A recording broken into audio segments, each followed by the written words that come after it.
Alerta vermelho. Capítulo 33. Russell 241.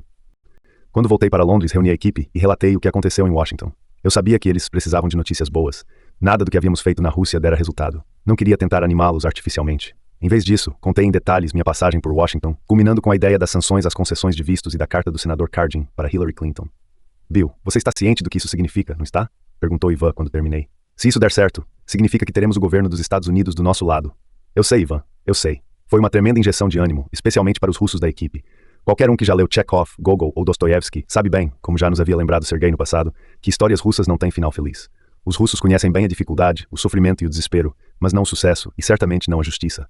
Não surpreende, portanto, que isso tenha instilado em muitos russos um profundo fatalismo, apregoando que o mundo é mau, será sempre mau, e qualquer tentativa de mudar as coisas está fadada ao fracasso. No entanto, um jovem americano chamado Kyle Parker estava desafiando esse fatalismo. Infelizmente, uma semana se passou, depois outra e mais outra, sem nenhum sinal de vida de Kyle. Todos os dias, eu podia ver que Ivan, Vladimir e Vadim estavam regredindo para o estado fatalista, e na terceira semana, até eu comecei a ser contaminado por esse baixo astral russo. Resisti à vontade de pegar o telefone e ligar para Kyle porque não queria pressioná-lo. À medida que minha reunião com ele se distanciava no passado, eu ficava cada vez menos certo de que havia captado corretamente suas intenções. Até que no fim de março de 2010, não aguentei mais e liguei para ele. Como se estivesse ao lado do aparelho esperando, ele atendeu ao primeiro toque. Alô, disse ele, alegremente. Oi, Kyle. Aqui é Bill Browder. Peço desculpas por incomodá-lo, mas gostaria de saber se você tem ideia de quando a carta do senador Cardin será enviada. Faria uma tremenda diferença para a nossa campanha. Na verdade, acho que a carta mudaria tudo. Lamento, mas as coisas aqui nem sempre funcionam de acordo com o cronograma. Mas não se preocupe, Bill. Tenha paciência. Estou levando isso muito a sério. Tudo bem, vou tentar, respondi, longe de ter sido realmente tranquilizado. Mas se houver alguma coisa, qualquer coisa, que eu possa fazer para ajudar, por favor, me avise. Pode deixar. Embora eu acreditasse que Kyle tivesse ficado sinceramente abalado pela morte de Sergei, pensei que esse papo de pedir paciência era uma forma de me deixar na mão aos pouquinhos. Eu tinha certeza de que muita gente em Washington não queria sanções e que no final, não haveria carta nenhuma de Cardin. Algumas semanas depois, numa sexta-feira, em um dos poucos momentos em que não estava fazendo alguma coisa relacionada à campanha, levei Helena e David ao cinema na Leicester Square. Talvez apropriado para minha situação, era um thriller político, O Escritor Fantasma, de Roman Polanski. Quando estávamos ali, na escuridão da sala, assistindo aos trailers e comendo pipoca, senti meu celular vibrar. Olhei o número na tela. Era Kyle Parker. Sussurrei para Helena que voltaria em um segundo e saí para o saguão. Alô? Bill, tenho ótimas notícias. Está pronta. Vai para a secretária Clinton na segunda de manhã. A carta? Vocês vão fazer? Sim. Estamos apenas dando os últimos retoques. Mando para você em 1 hora. Desligamos. Assisti ao filme, mas mal consegui acompanhar a trama. Terminada a sessão, corremos para casa e fui direto para o computador e imprimi a carta endereçada à secretária de Estado Hillary Clinton. Apertando entre os dedos, li várias e várias vezes. Sua linguagem era maravilhosa, sucinta, envolvente.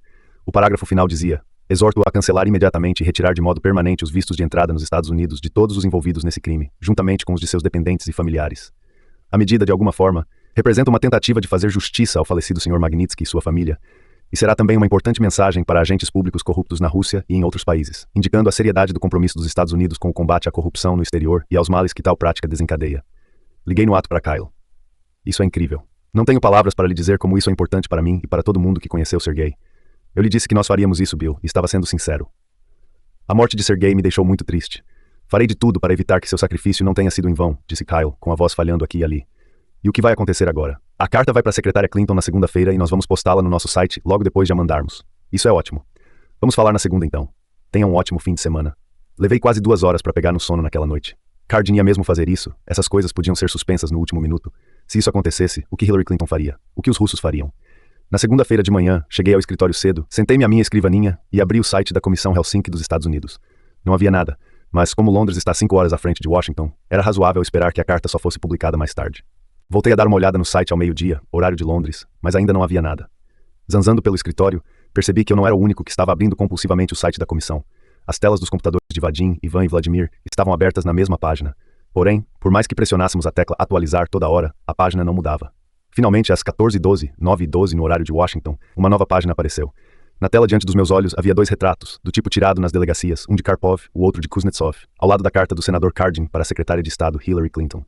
Anexada à carta estava a lista dos 60 agentes públicos envolvidos na morte de Sergei e na fraude fiscal, e ao lado de cada nome, o departamento ao qual estava vinculado, o cargo, a data de nascimento e o respectivo papel no caso Magnitsky. Cardin pleiteava que os direitos de todos os 60 de viajar pelos Estados Unidos fossem permanentemente revogados. Deixei-me cair na cadeira. Estava tudo ali, para o mundo inteiro ver. Algo, enfim, tinha sido feito para efetivamente responsabilizar e punir as pessoas que mataram Sergei. Diante do monitor, senti um nó na garganta. Se lá de cima, Sergei estivesse de olho em nós, veria que seus pedidos de ajuda, feitos nas cartas profundamente comoventes que escrevera na prisão, tinham enfim sido ouvidos. Passaram-se 10 minutos e as agências russas começaram a publicar a notícia. Em meia hora, a imprensa ocidental repercutiu. No fim do dia, uma nova expressão tinha sido criada e era repetida em toda parte. Lista Cardin. Ninguém na Rússia jamais tinha ouvido falar em Ben Cardin, mas a partir de 26 de abril de 2010, a sabedoria popular russa passou a considerar esse senador por Maryland o mais importante político dos Estados Unidos. Ativistas pelos direitos humanos e políticos de oposição russos pegaram carona no bonde e escreveram cartas para o presidente Obama e para o líder da União Europeia em apoio à lista Cardin. Desde Ronald Reagan, os russos não viam um político estrangeiro agir de forma tão decisiva em um caso de direitos humanos no país. A triste verdade é que a maioria das atrocidades russas nunca era percebida no exterior, e nas raras ocasiões em que foram, governos estrangeiros quase nunca reagiam. Mas agora, repentinamente, um senador americano estava pleiteando que fossem revogados os vistos de entrada nos Estados Unidos de 60 agentes públicos russos por causa do envolvimento em uma abominável violação de direitos humanos. Era uma atitude sem precedentes. Enquanto a população russa em geral celebrava, os principais membros da equipe de Putin estavam apopléticos. Todos os seus assessores mais próximos tinham usado o cargo para construir riquezas enormes, e alguns fizeram coisas muito ruins para enriquecer. Em teoria, a lista Cardin abriu as portas para que essas pessoas fossem de alguma forma punidas no futuro. No que lhes dizia respeito, a lista seria um divisor de águas. Entretanto, pelo menos de imediato, elas não precisavam se preocupar. Em Washington, o Departamento de Estado não tinha intenção de fazer nada em resposta à carta de Cardin e tinha esperança de que, ao engavetá-la e ao ignorar Cardin, o problema simplesmente desapareceria. Mas não desapareceu. Se o Departamento de Estado ignorasse o senador Cardin, Kyle aumentaria a aposta. Ele articulou para que, no início de maio, eu apresentasse meu testemunho do caso Magnitsky perante a Comissão de Direitos Humanos Tom Lantos, na Câmara dos Representantes. A sessão foi agendada para o dia 6 de maio, no Rayburn House Office Building, localizado a sudoeste do Capitólio. Concluído em 1965, o edifício de linhas simples segue o mesmo estilo arquitetônico neoclássico que caracteriza a maioria das construções de Washington. Seu interior, no entanto, é diferente dos demais prédios do Congresso, pois não tem imensas colunas de mármore, domos ou painéis de cerejeira nas paredes. Seus pisos são de linóleo, o pé direito é baixo e há detalhes cromados nos relógios e elevadores. Como nunca estivera lá, cheguei bem antes das 10 da manhã, o horário marcado da sessão, a fim de reconhecer o terreno. Usei a entrada da Independence Avenue e passei pelo reduzido controle de segurança, composto por 2 guardas da polícia do Capitólio. Fui andando até encontrar a sala 2255 e dei uma olhada rápida lá dentro. A espaçosa sala dispunha de um tablado em forma de ferradura reservado aos membros da comissão, 2 mesas longas para os palestrantes convidados e, logo atrás, uma plateia com capacidade para 75 pessoas sentadas. O presidente, um congressista de Massachusetts chamado Jim McGovern, ainda não tinha chegado, mas auxiliares, funcionários e várias outras pessoas já circulavam por ali, aguardando e jogando conversa fora. Voltei para o saguão e repassei mentalmente a história de Sergei. Quando tornei a entrar na sala, vi que tinham sido colocadas nas mesas dos palestrantes plaquinhas de papel dobrado com seus nomes escritos. Participariam da audiência representantes de prestigiosas organizações de direitos humanos, como o Committee to Protect Journalists, a Human Rights Watch e o International Protection Center. Como homem de negócios, me senti um pouco deslocado, cercado por esses ativistas profissionais de defesa dos direitos humanos. Avistei Kyle Parker, sentado em um canto da plateia, justo no momento em que o congressista McGovern entrou. Era um homem simpático, com uma calvície pronunciada e um agradável rosto de menino. Ele cumprimentou todos os depoentes com um aperto de mão vigoroso e falou com sotaque de Boston. Fui com a cara dele de imediato. Ele pediu que sentássemos e a sessão foi oficialmente aberta.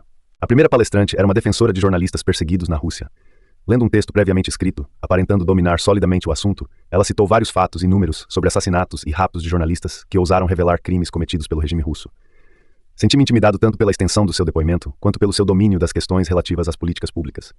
Diferentemente dela, eu falaria apenas de um caso de um único homem, e nem tinha preparado um texto que leria quando fosse minha vez. A palestrante seguinte era da Human Rights Watch.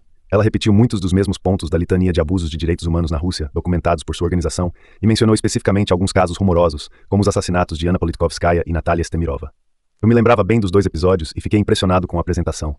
Quando a fala terminou, me senti ainda mais deslocado. Os funcionários engomadinhos espalhados pela sala não se impressionaram tanto quanto eu. Eles já tinham presenciado várias audiências como aquela e ouvido tudo antes. Com o nariz apontado para baixo, em direção às telinhas encaixadas na palma da mão e com os dedos pulando nos teclados dos seus celulares, mal tinham notado quando a primeira palestrante concluiu sua fala e a seguinte iniciou a sua. Finalmente chegou a minha vez. Eu não tinha estatísticas nem planilhas ou recomendações de políticas a serem adotadas. Levantei-me constrangido, ajeitando os punhos do paletó, e comecei a falar. Fiz um breve histórico sobre mim e contei à comissão a história profunda e sombria de Sergei Magnitsky. Olhei diretamente nos olhos do congressista McGovern, que manteve o contato visual. Narrei passo a passo para ele e os demais como Sergei descobrira o crime, como fora preso depois de dar seu testemunho, como fora cruelmente torturado na prisão e como, no fim das contas, fora assassinado. Enquanto falava, notei que os funcionários até então alheios ao que acontecia tinham parado de digitar em seus celulares. Concluí pedindo à comissão que apoiasse o senador Cardin em sua demanda para que o Departamento de Estado impusesse sanções à concessão de vistos aos assassinos de Sergei. Minhas palavras finais foram: Sergei Magnitsky é um caso individual, mas há milhares e milhares de outros casos idênticos aos dele. As pessoas que cometem atos como esse continuarão cometendo, a menos que haja uma forma de confrontá-los e lhes mostrar que não há impunidade. Sentei-me e olhei meu relógio. O discurso tinha durado 8 minutos. Pousei a mão na mesa e olhei em volta. Várias pessoas tinham lágrimas nos olhos, inclusive alguns dos ativistas de direitos humanos. Esperei que alguém dissesse alguma coisa, mas a sala continuou em silêncio. Até que, mais ou menos 20 segundos depois, McGovern entrelaçou os dedos e inclinou-se para a frente. Tive o privilégio de ter sido co-presidente desta comissão por quase 2 anos, e aprendi muita coisa. Fomos soterrados por tantas estatísticas e fatos que às vezes perdemos a capacidade humana de realmente senti-los, Sr. Browder. Por isso, estou muito agradecido por você estar aqui hoje para falar sobre o caso do Sr. Magnitsky. É uma história profundamente trágica. Na minha opinião, pessoas que cometem assassinato não deveriam ter autorização para viajar aos Estados Unidos, nem para investir em negócios aqui. É necessário que haja consequências para seus atos. Portanto, o que gostaria de fazer é não só mandarmos uma carta para Hillary Clinton, como também esta comissão propor uma lei cujo texto inclua o nome dessas 60 pessoas, fazer uma recomendação formal ao Congresso, aprová-la em votação e, em resumo, dizer para o governo que isso, sim, é consequência. É preciso fazer isso, porque se não for assim, não vai acontecer nada. Você tem a minha promessa de que vamos fazê-lo. Quando a audiência acabou, Kyle e eu saímos da sala em absoluto silêncio. Era verdade mesmo que Jim McGovern acabara de prometer propor uma lei Magnitsky? Sim, era verdade.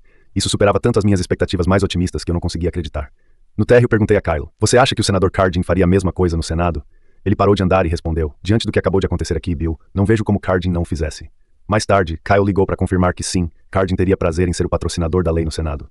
De repente surgira uma chance pequena, mas real, de os Estados Unidos aprovarem uma lei em nome de Sergei, a Lei Sergei Magnitsky. No entanto, havia um longo caminho entre a ideia de uma lei e a sua promulgação. O primeiro passo indispensável seria ter um documento original, um projeto de lei, que Cardin e McGovern apresentariam. Quando estivesse pronto, teria que ser aprovado por comissões no Senado e na Câmara dos Representantes. Depois disso, seria levado a voto nos plenários das duas casas. Se ambas aprovassem o projeto de lei, ainda seria necessária a sanção presidencial. Milhares de propostas são levadas ao Congresso anualmente, mas apenas algumas poucas dezenas efetivamente se transformam em lei. Portanto, era essencial que o documento inicial a ser apresentado por Cardin e McGovern fosse totalmente blindado contra qualquer crítica potencial. Kyle passou o verão inteiro trabalhando no projeto de lei, e à medida que o fazia, construímos uma estreita amizade. Falávamos todos os dias, em algumas ocasiões até 2 vezes, enquanto tentávamos aprender o máximo possível sobre leis americanas que tratavam de restrições e sanções. No início de setembro ficou pronto o primeiro esboço, muito bom. Quando Kyle mandou para mim, perguntei, quanto tempo Cardin precisa para levar a voto no Senado? Kyle riu. Não é assim tão simples, Bill. Para conseguir que uma lei seja aprovada em Washington, é preciso ter apoio dos 2 partidos. Para fazer decolar o projeto, vamos precisar de um senador republicano poderoso e com muito tempo de casa para ser seu coautor. Depois disso é que começamos o processo. Cardin vai encontrar essa pessoa? É possível, mas se você quer que isso ande rápido, pode tentar ajudar. Sua história pessoal com Sergei é muito persuasiva. Eu não queria deixar ao acaso, de modo que depois de falar com Kyle, comecei a analisar uma lista de senadores republicanos capazes de assinar como coautor o projeto de lei. Foi quando me surgiu um nome em especial, John McCain. Se havia um senador que realmente sabia o que é ser torturado na prisão, esse senador era John McCain. Piloto da Marinha Americana na Guerra do Vietnã, teve a aeronave abatida e na sequência foi capturado. Preso e torturado, ficou em um campo de prisioneiros de guerra por 5 anos. Ele certamente entenderia o horror que Sergei experimentara e toparia fazer alguma coisa a respeito. O problema era, como conseguir uma reunião com John McCain? O acesso às pessoas em Washington é bastante restrito, e quanto mais importante a pessoa é, mais inacessível ela se torna. Toda uma indústria do lobby fora construída, assentada a partir dessa realidade. Quando comecei a rondar pedindo que me apresentassem ao senador McCain, as pessoas olhavam para mim como se eu estivesse lhes pedindo $1 milhão sem oferecer nada em troca.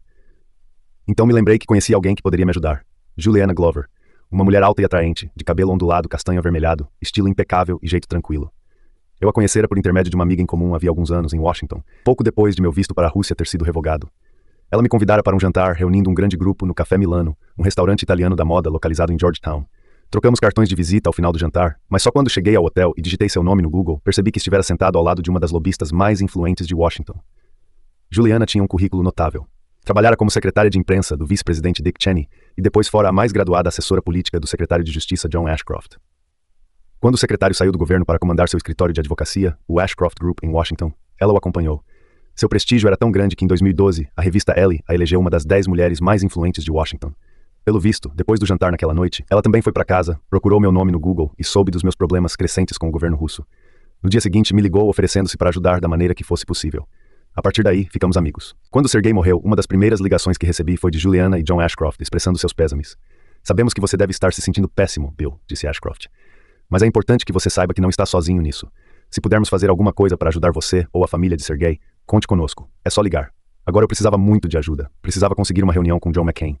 Liguei para Juliana e a inteirei da situação. Ela respondeu que não teria dificuldade alguma para me apresentar a McCain. Seria mesmo tão fácil para ela? Desligamos e ela me ligou de volta 10 minutos depois. Bill, o senador McCain vai recebê-lo às 15h15 do dia 22 de setembro. Sim, era mesmo fácil para ela. Voei para Washington em 21 de setembro e na tarde do dia seguinte, Juliana foi ao hotel onde eu estava hospedado para irmos de táxi ao Capitólio. Ao chegarmos, passamos pelos controles de segurança e seguimos para o gabinete de McCain, Russell 241. Devido à sua importância no Senado, ele estava localizado num ponto privilegiado, ocupando um conjunto de salas de pé direito alto. Nós nos apresentamos e fomos conduzidos a uma sala de espera por um assistente. O assessor-chefe de política externa de McCain, um homem ruivo, alto, magro, de sorriso simpático, chamado Chris Brose, nos cumprimentou e ficou batendo papo enquanto esperávamos pelo senador, que nos recebeu meia hora depois. McCain nos cumprimentou à porta com um aperto de mão bem forte e um sorriso caloroso. Ele nos conduziu para sua sala, um cômodo decorado com todo conforto, um sofá de couro, iluminação suave e uma longa estante repleta de livros. O ambiente era dominado pelo estilo do oeste americano. Não fossem o pé direito altíssimo e a grande janela atrás da mesa de trabalho, a sala poderia facilmente ser confundida com o escritório pessoal de um executivo bibliófilo de Phoenix. Sentei-me no sofá e ele se acomodou em uma cadeira na ponta da mesinha de centro. Depois de limpar a garganta, ele disse: "Obrigado por vir, Sr. Browder. Fui informado de que você gostaria de me falar sobre algumas coisas que estão acontecendo na Rússia. Ele provavelmente esperava que eu estivesse ali para fazer lobby em favor de algum negócio na Rússia." "Sim, senador. Gostaria, sim." Comecei a contar minha história sobre Sergei, e McCain logo percebeu que aquela não seria uma reunião como as outras. Em menos de 2 minutos ele ergueu a mão para perguntar a data da prisão de Sergei. Respondi e continuei. Pouco tempo depois, ele voltou a me interromper para pedir mais detalhes sobre as condições do cárcere de Sergei. Respondi e continuei até ele tornar a me interromper. Seguimos nessa toada, até que meus 15 minutos se esgotaram, e sua secretária enfiou a cabeça pelo vão da porta entreaberta para avisar que estava na hora do próximo compromisso. Eu gelei. Não poderia perder aquela oportunidade de lhe pedir que fosse co-patrocinador do projeto de lei. "Preciso de mais um tempo com o Sr. Browder", disse McCain com suavidade. Sua secretária saiu e McCain se virou para mim novamente. "Por favor, continue." Foi o que fiz. Mais perguntas, mais respostas. 15 minutos depois a secretária reapareceu e de novo McCain gentilmente a dispensou.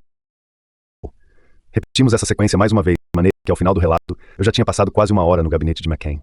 "Bill, a história de Sergei é chocante, realmente terrível. Lamento muito pelo que aconteceu com ele, por você e por todo mundo envolvido." "Obrigado, senador." "Diga, o que posso fazer para ajudar?" Falei-lhe sobre McGovern e Cardin e as primeiras minutas da lei Magnitsky, e lancei a isca. Como o senador Cardin é do Partido Democrata, seria de extrema importância ter um coautor republicano para apresentar o projeto de lei. Gostaria muito que o senhor fosse esse coautor. McCain recostou-se na cadeira, o semblante pensativo e sereno. "Claro que sim.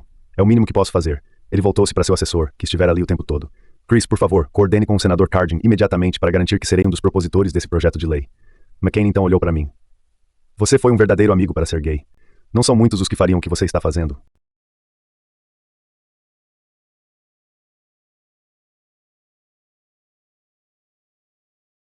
"E eu tenho um profundo respeito por isso. Farei tudo o que estiver ao alcance para que você faça justiça em nome de Sergei. Que Deus o abençoe."